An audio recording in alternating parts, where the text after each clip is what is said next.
बहुत समय पहले की बात है। किसी गांव में एक सम्राट था। उस सम्राट के पास सब कुछ था।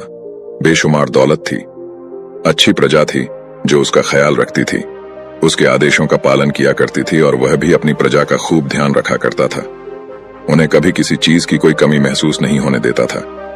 कहने को तो उस सम्राट के पास सब कुछ था, किसी चीज की कोई कमी नहीं थी, लेकिन उसका मन कभी किसी एक काम पर नहीं टिक पाता था। वह जब भी किसी भी चीज को करने का प्रयास करता तो उसका ध्यान कहीं भटक जाता। इस चीज को लेकर वो बहुत चिंतित रहता था। कई बार वह अपने बगल के राज्य के राजाओं से भी मिला था और सभी ने उसे अलग अलग राय दी थी। सभी ने उसे अलग अलग तरीके बताए थे। जो भी तरीके उस सम्राट ने सुने थे, उन तरीकों को अपने जीवन में उतारा, लेकिन उन उपायों से उसे कोई लाभ न मिला, जिसके कारण वह हमेशा चिंतित रहता, परेशान रहता। कई बार तो रातों को उसे नींद भी नहीं आती और वह केवल करवटें बदलता रहता। एक दिन सम्राट के कानों तक एक बात पहुंची कि उसके राज्य में एक ऐसा असाधारण व्यक्ति है जिसके शब्द अनमोल है, जिसके एक एक शब्द में जीवन का रहस्य छुपा है, जीवन का सत्य छुपा है। और उस व्यक्ति से मिलने के लिए लोग दूर दूर से आते हैं, क्योंकि हर व्यक्ति की समस्या का समाधान वह बहुत ही सरलता और आसानी से करता है। यह बात सुनकर सम्राट बहुत प्रसन्न हुआ। उसे लगा कि अब उसके सवालों का जवाब उसे मिल जाएगा। इतनी तारीफ सुनकर सम्राट ने यह तय किया कि वह तुरंत ही जाकर उस व्यक्ति से मिलेंगे और उसे यह भी पता चल जाएगा कि जो लोग उनकी इतनी तारीफ कर रहे हैं, क्या वह सच है या नहीं। अगले दिन सुबह सुबह वह सम्राट उस व्यक्ति से मिलने के लिए निकल गया। रास्ता कुछ ज्यादा ही लंबा था, जिस कारण सम्राट ने बीच रास्ते में आराम किया। वहां पर उपस्थित हर कोई उस व्यक्ति के बारे में जानता था। जब सम्राट ने उनसे उस व्यक्ति के बारे में पूछा तो वे लोग उस असाधारण व्यक्ति की खूब तारीफ कर रहे थे। तभी सम्राट ने सोचा कि लगता है यह व्यक्ति बहुत बुद्धिमान है, बहुत ज्ञानी होगा और प्रभावशाली व्यक्ति होगा, अन्यथा हर कोई उसकी इतनी तारीफ नहीं करता। जरूर ही उस व्यक्ति में ऐसी कोई बात अवश्य है जिसके कारण हर कोई उन्हें जानता है और उनकी तारीफ कर रहा है। उस व्यक्ति की तारीफ सुनकर सम्राट के मन में उस व्यक्ति से मिलने की उत्सुकता और अधिक हो गई। अब वह सम्राट जल्द से जल्द उस व्यक्ति से मिलना चाहता था, जिसके कारण वह आगे का सफर तय करना शुरू कर देता है।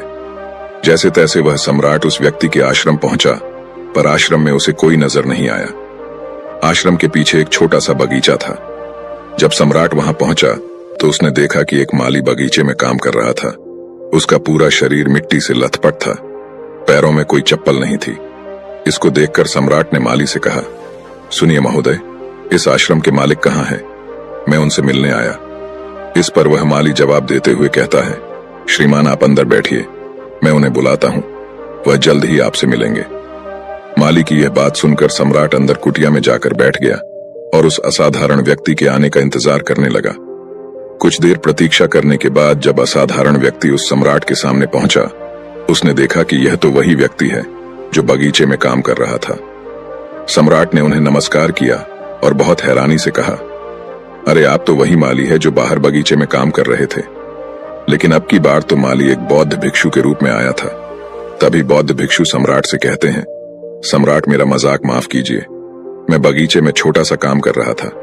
मैं ही यहाँ का माली हूँ और मैं ही वह असाधारण व्यक्ति हूँ जिससे आप यहाँ इतनी दूर मिलने आए। कृपया करके अपने आने का कारण बताएं। इस पर सम्राट उन बौद्ध भिक्षु से कहता है, हे महाराज, मैंने सुना है कि आप जैसा व्यक्ति इस पूरे राज्य में नहीं है। मैंने आपकी तारीफ सुनी है, मैंने आपके बारे में कई सारी अच्छी बातें सुनी है।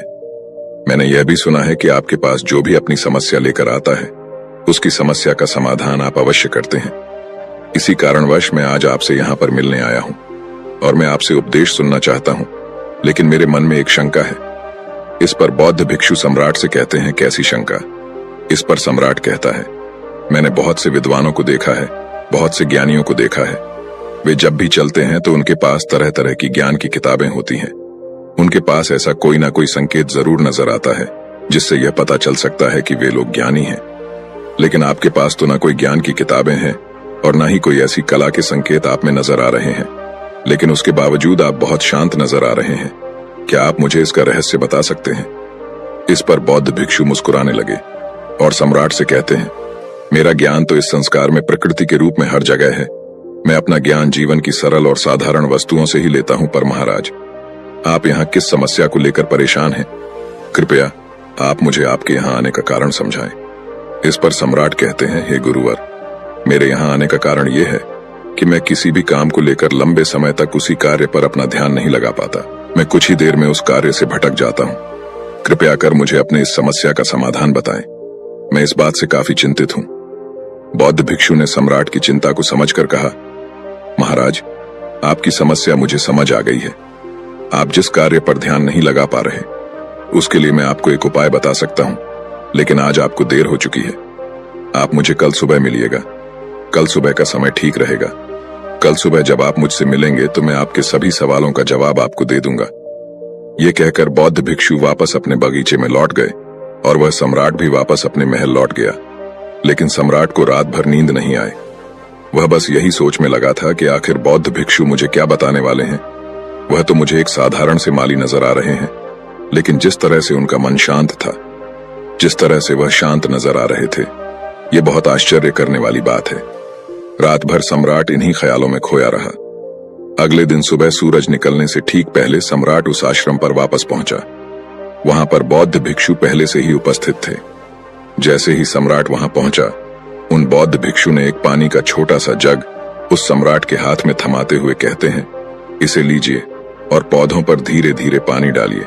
और ऐसा करते करते ये आपके सामने पूरे 15 पौधे हैं। इन सभी पर आपको इसी प्रकार पानी डालते चले जाना है। लेकिन जब आप इस क्रिया को कर रहे होंगे तो उस वक्त मेरी एक बात का अवश्य ध्यान रखिएगा कि आपको इस दौरान कुछ और नहीं करना है, ना कुछ सोचना है और ना ही कहीं आपका ध्यान भटकना चाहिए। आप जब इन पौधों को पानी दे रहे होंगे तो आपका पूरा ध्यान केवल इन पौधों पर ही होना चाहिए। यदि इस बीच आपके मन में कोई विचार आए तो वहीं पर रुक जाइएगा और फिर दोबारा से पहले पौधे से पानी डालना शुरू कीजिएगा। और जब आप मेरी बात मानकर ठीक इसी प्रकार इन सभी 15 पौधों को पानी दे देंगे, तब आप मेरे पास आइएगा और मैं आपके सभी सवालों का जवाब आपको दे दूंगा। उस सम्राट ने आज तक ऐसा कोई काम नहीं किया था और सम्राट को यह काम बहुत छोटा सा लग रहा था। सम्राट पहली बार ऐसा कोई काम करने जा रहा था। उस पानी के जग से पहले पौधे पर बहुत ही ध्यानपूर्वक पानी दिया और फिर दूसरे पौधे की ओर आगे गया। दूसरे पौधे पर भी उसने ध्यानपूर्वक पानी दिया। फिर उसने तीसरे पौधे पर पानी देना शुरू किया ही था कि उसके मन में तरह तरह के विचार उत्पन्न होने लगे। उसे अपने महल का बगीचा याद आने लगा, जहां पर तरह तरह के फूल थे, तरह तरह के पौधे लगे हुए थे। तभी अचानक उस सम्राट को उन बौद्ध भिक्षु की बात याद आ गई। यदि मन में कोई भी विचार उत्पन्न हो तो उसे फिर से पहले पौधे से पानी देना शुरू करना होगा। तुरंत ही पहले पौधे के पास वापस पहुंचा और उसने फिर से पहले पौधे को पानी दिया। दूसरे पौधे को उसने फिर से ध्यानपूर्वक पानी दिया। जैसे ही वह तीसरे पौधे पर पहुंचा, उसके मन में फिर से कई तरह के विचार उत्पन्न होने। अब की बार ये सोच रहा था, पता नहीं मेरे बिना मेरे साम्राज्य में क्या हो रहा होगा। और अब की बार सम्राट को बहुत क्रोध आने लगा। उसने सोचा कि आखिर मैं ये छोटा सा कार्य क्यों नहीं कर पा रहा हूं। वह तुरंत ही फिर से पहले पौधे के पास पहुंचा। उसने अब की बार बहुत ध्यानपूर्वक पहले पौधे को पानी दिया, दूसरे पौधे को भी ध्यानपूर्वक पानी दिया। ऐसे करते करते अब की बार सम्राट करीबन 5 पौधों में बहुत ही ध्यानपूर्वक पानी दे चुका था। लेकिन अब की बार जैसे ही उसने छठे पौधे पर पानी देना शुरू किया, उस पानी को देखकर सम्राट के मन में नदी के विचार उत्पन्न होने लगे और सम्राट अब बहुत परेशान हो चुका था। जितनी बार वह पौधों को पानी देने का प्रयास करता है, हर बार वह असफल हो जाता।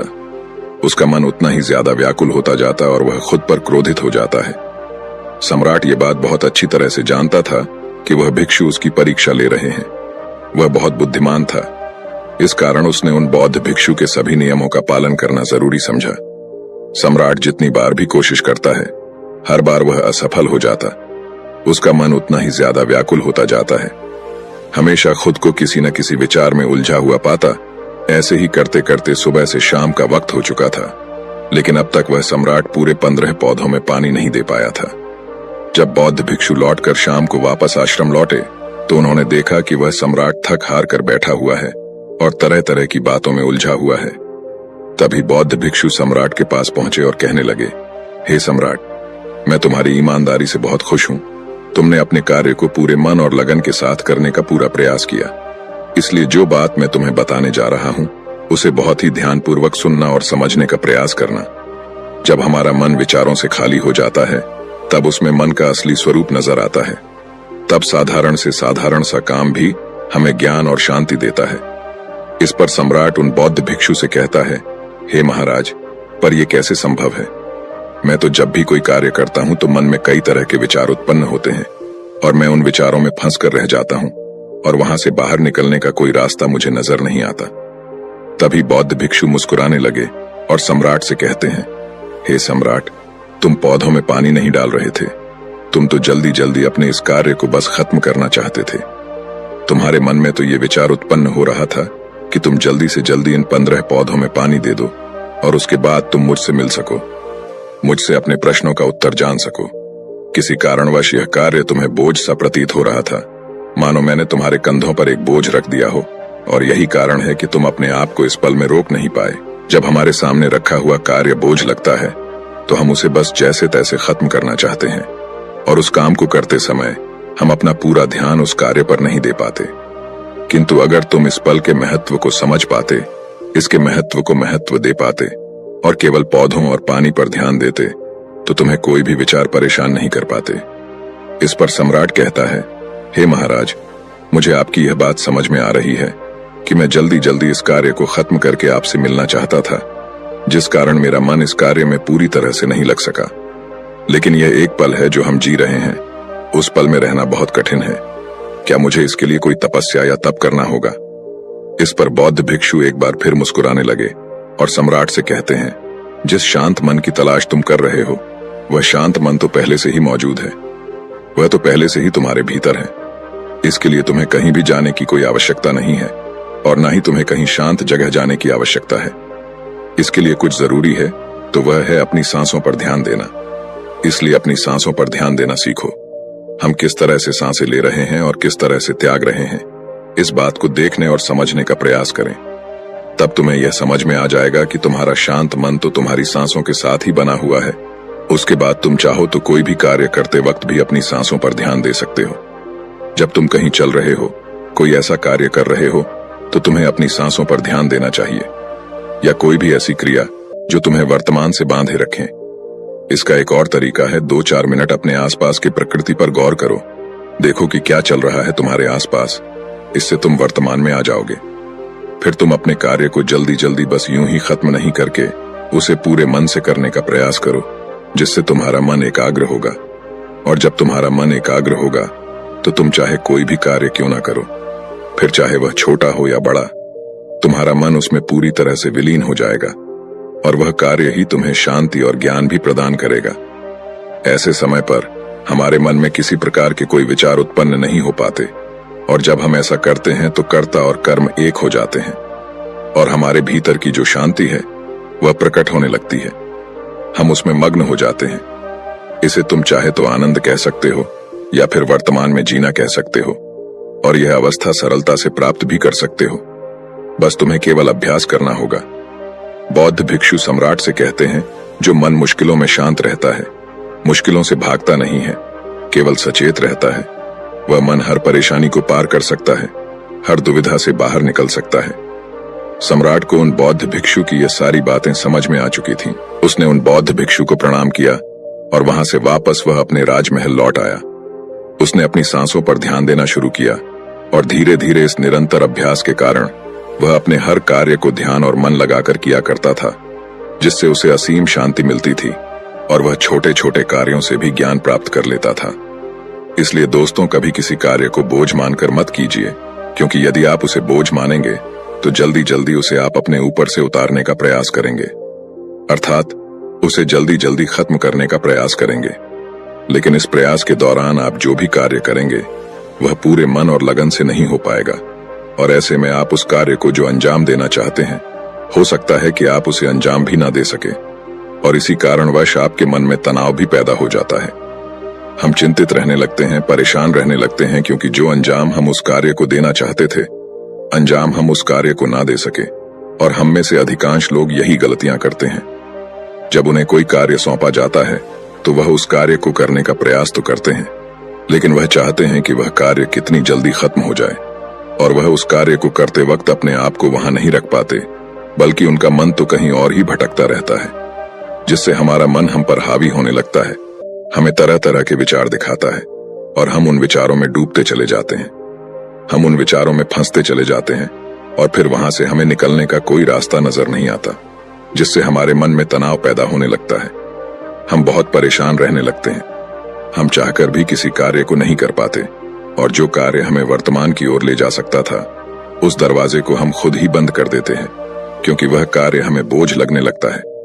इसलिए जब भी आप कोई कार्य शुरू करना चाहते हैं, तो उससे पहले अपना पूरा ध्यान अपनी सांसों पर केंद्रित करें, और फिर आप चाहें तो अपने काम के दौरान भी अपनी सांसों पर अपना ध्यान लगाए रख सकते हैं। और यही सांस का जो ध्यान है, यह आपके काम के ध्यान में परिवर्तित हो जाएगा, और इस कार्य में जो भी कठिनाइयां उत्पन्न हो रही हैं, उसे आप पल भर में सुलझा देंगे। फिर चाहे कैसी भी विपरीत परिस्थितियां आपके सामने क्यों ना आ जाए, आप उस कार्य को पूरे मन और लगन के साथ पूरा करके ही रहेंगे। दोस्तों, उम्मीद है कि आपने आज के इस वीडियो से जरूर कुछ ना कुछ सीखा होगा, तो इस वीडियो को अपने दोस्तों के साथ शेयर करना ना भूलें। हमें ऐसे ही सपोर्ट करने के लिए चैनल को सब्सक्राइब भी जरूर करें। ये तो चलिए, मिलते ऐसे और वीडियो में, तब तक के लिए अपना ख्याल रखें। धन्यवाद। नमो बुद्धाय।